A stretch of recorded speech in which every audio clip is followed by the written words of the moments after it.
ఏదేమైనా దేవిశ్రీ ప్రసాద్లో జోరు తగ్గిపోయిందబ్బా. మునుపట్ల ఇప్పుడు ఆయనలో పసలేదు. రేస్లో కూడా వెనకబడిపోయాడు. ఇదిగో ఇవే దేవి గురించి బయట నడుస్తున్న టాక్. కానీ డిఎస్పీ ప్లానింగ్ మరోలా ఉంది. రేసులో 2 అడుగులు వెనక్కి వేసేది ముందుకు దూకడానికే అంటున్నారు ఈయన. మరి ప్రస్తుతం దేవి ఎన్ని సినిమాలు చేస్తున్నారు? మునుపట్ల మళ్ళీ నంబర్ 1 ప్లేస్కి వస్తారా?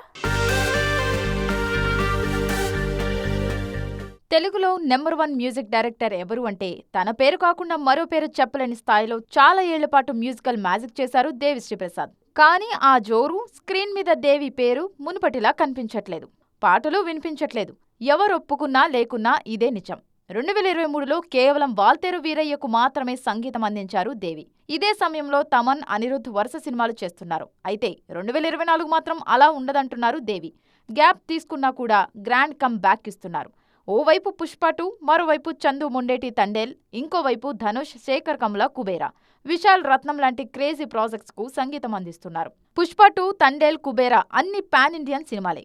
వీటిపై ఎక్స్పెక్టేషన్స్ కూడా అలాగే ఉన్నాయి. మరోవైపు పవన్ కళ్యాణ్, ఉస్తాద్ భగత్ సింగ్, సూర్య, కంగువా సైతం దేవి చేతిలోనే ఉన్నాయి. తాజాగా అజిత్, ఆతిక్ రవిచంద్రన్ కాంబోలో ప్రకటించిన గుడ్ బ్యాడ్ అగ్లీ సినిమాకు డిఎస్పీనే సంగీత దర్శకుడు. వీటితోనే పోయిన తన టాప్ ప్లేస్ దక్కించుకోవాలని చూస్తున్నారు దేవి. చూడాలిక ఏం జరుగుతుందో.